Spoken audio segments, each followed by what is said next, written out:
A wheat disease outbreak that would have been invisible to the naked eye for another 2 weeks has already been detected by an AI system scanning drone imagery. The farmer will apply targeted treatment today. The crop will be saved. 2 weeks early. That's the difference between a harvest and a failure. For 8 billion people, depending on global agriculture, that difference matters enormously. Episode 13, Agriculture.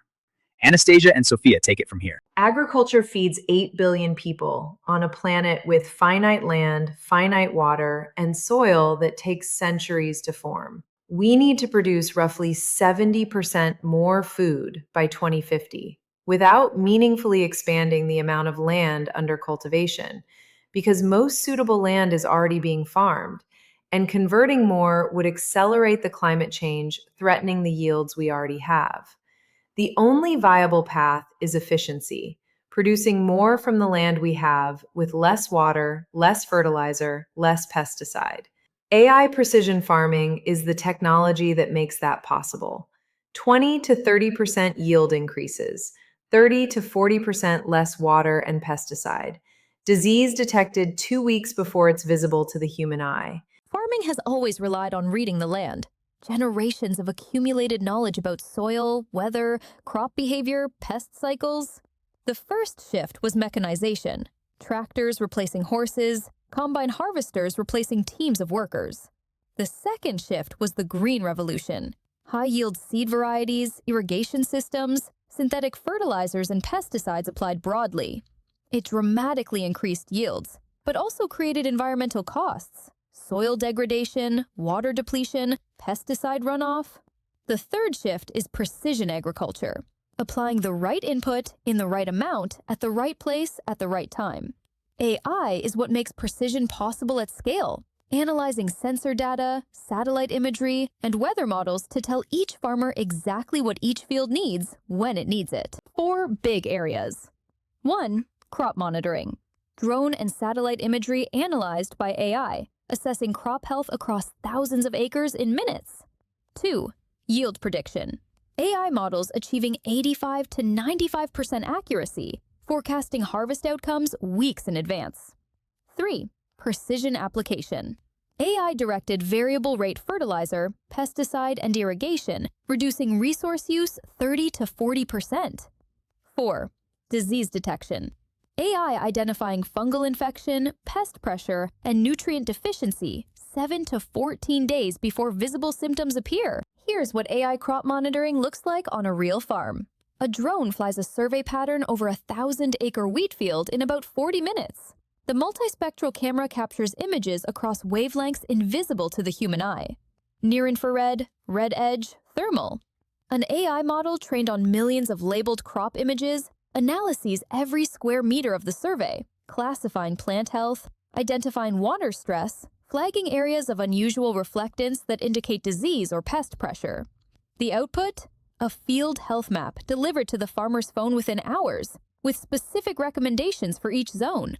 The same survey done by walking the field would take a team of agronomists days, and they'd miss the early-stage signals the AI detects. The disease detection stat keeps coming up, 7 to 14 days early. Walk me through what that actually means for a real farmer. A fungal disease outbreak in wheat. Visible symptoms typically appear when infection has already spread through perhaps 15 to 20% of the canopy, by which point significant damage has been done, and treatment is playing catch-up. AI analyzing multispectral drone imagery can detect the physiological stress signatures of early infection before any physical symptoms appear, at 2 to 5% canopy coverage, rather than 15 to 20. That detection window, 7 to 14 days earlier, is the difference between a targeted fungicide application on a contained outbreak and emergency spraying of an entire field after severe losses have occurred. And in dollar terms? For a large grain farmer, a fungal outbreak caught 2 weeks late versus 2 weeks early can mean the difference between a 5% yield loss and a 40% yield loss. On a 1,000-acre farm at current grain prices, that's potentially hundreds of thousands of dollars. AI yield prediction models integrate soil data, weather forecasts, satellite imagery of crop growth stage, historical yield data, and crop management practices. generating harvest forecasts at the field level weeks before harvest. Published research consistently shows accuracy of 85 to 95% with these models, versus 60 to 75% with traditional methods based on regional averages and seasonal experience. These predictions aren't just useful for individual farmers. National food security agencies use AI yield forecasts to anticipate shortfalls and prepare interventions. Agricultural commodity markets use them for price discovery. Logistics companies use them to pre-position harvest transport and storage capacity. The ripple effect of accurate yield prediction runs through the entire food system. More food, less waste, less environmental impact. This sounds like one of the clearest wins in the series. Where's the tension? It's about who has access. AI precision farming requires a smartphone, reliable mobile internet, drone capability, and data processing infrastructure. Large industrial farms can afford all of this. A smallholder farmer with 5 acres in sub-Saharan Africa or rural Southeast Asia, and smallholder farmers produce roughly 70% of the food consumed in the developing world, typically cannot. If AI farming is only accessible to large commercial operations, the technology that could feed the world may first accelerate the concentration of agriculture into fewer hands, while the farmers who need it most fall further behind. Traditional agriculture applies fertilizer, pesticide, and water uniformly across a field, as if every square meter has identical needs. It doesn't. Soil composition varies, drainage varies, topography varies, crop density varies. Variable rate technology directed by AI generates application maps at the sub-meter level. Apply exactly this much fertilizer here, exactly this much pesticide there, skip this zone entirely. Water use falls 30 to 40%. Pesticide use falls 30 to 40%. Input costs fall 15 to 25%. Runoff and soil contamination are significantly reduced. And yields often increase because nutrients and water are applied where crops actually need them, not wasted on drainage channels and field edges. Beyond individual farms, what does AI agriculture look like at national and global scale? 3 applications that operate above the farm level. Regional disease forecasting. AI models that synthesize weather patterns, historical disease outbreak data, and satellite imagery to predict where specific diseases will emerge weeks in advance, enabling coordinated regional spraying programs before outbreaks spread. Climate adaptation. AI modeling which crop varieties, planting dates, and management practices will perform best under projected climate scenarios in each region, giving farmers a pathway through climate change rather than just reacting to it. And food security planning. National governments using AI yield forecasts to identify supply shortfalls months in advance and activate procurement or aid programs before prices spike and populations go hungry. So the same AI that helps one farmer save their crop can inform a government's food policy. That's the potential scale of this technology. And it's already being used that way. 7 to 14 days. The advance warning AI gives on a crop disease that would be invisible to any human eye. 7 to 14 days to apply targeted treatment, contain the outbreak, save the harvest.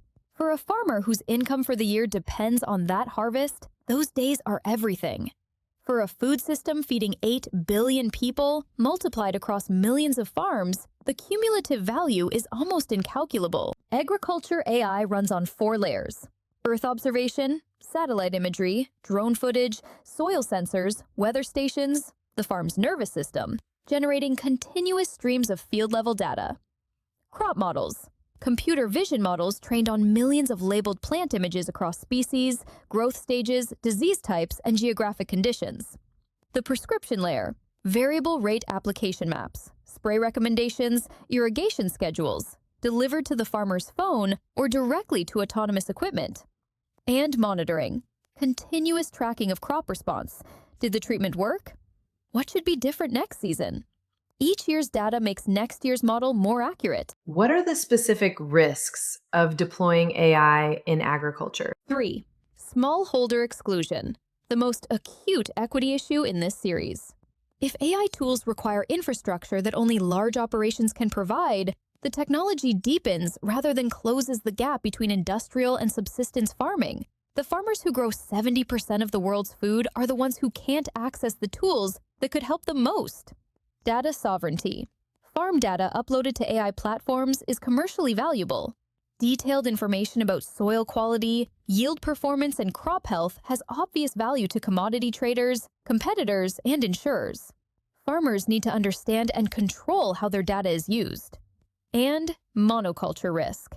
AI optimizing for yield can reinforce the choice of high-performing monoculture crops, reducing biodiversity and increasing vulnerability to a single disease event or climate shock. So how do you build AI agriculture that works for everyone, not just large commercial farms? Two things above all. First, offline-capable AI tools. The most significant AI agriculture deployments that actually reach smallholder farmers use models that run on basic smartphones without reliable connectivity, processing drone imagery locally, generating recommendations from cached soil databases and weather forecasts. If the tool requires broadband, it doesn't reach the farmer who needs it. Second, open-source training data covering diverse global crop varieties. Most AI agriculture models are trained predominantly on large-scale US and European farming operations. A model trained on US Midwest corn isn't automatically useful for a smallholder growing maize in Tanzania. Building diverse, globally representative training datasets is the work that makes AI agriculture genuinely democratizing, rather than another tool for the already advantaged. Where does agriculture AI go from here? 3 directions that could reshape food production in the coming decade. AI accelerated seed design. Foundation models trained on genomic and field performance data, designing crop varieties optimized for specific climates, soil types, and nutritional profiles, compressing the traditional breeding cycle from 10 to 15 years to potentially 3 to 5. Fully autonomous farm operations. AI-directed tractors, drones, and harvesters operating continuously, calibrating inputs in real time, already commercially deployed in large-scale operations, moving toward mid-size farms. And carbon farming AI? Accurate, automated quantification of soil carbon sequestration, the missing piece that has prevented agricultural carbon credit markets from scaling. If AI can measure soil carbon reliably at farm level, it unlocks a new income stream for farmers while incentivizing practices that help address climate change. The moonshot. AI helping agriculture become carbon neutral or even carbon negative. That's where some of the most ambitious research is pointing. Still a significant journey, but the direction is clear. Agriculture. 4 takeaways? 1. AI crop monitoring detects disease 7 to 14 days before visible symptoms, saving harvests before they're lost. 2. AI yield prediction achieves 85 to 95% accuracy versus 60 to 75% traditionally, informing decisions from individual farms to national food policy. 3. 20 to 30% yield increases and 30 to 40% resource reductions are documented. More food with less environmental impact. And 4. The catch that matters most. Smallholder farmers who grow 70% of the world's food are being left behind by tools they can't access or afford. That's the equity problem this technology must solve. Next, AI in real estate and construction. Don't forget to subscribe to the channel, like the video, and leave a comment. I'm Oliver. And I'm Olga. See you in the next one.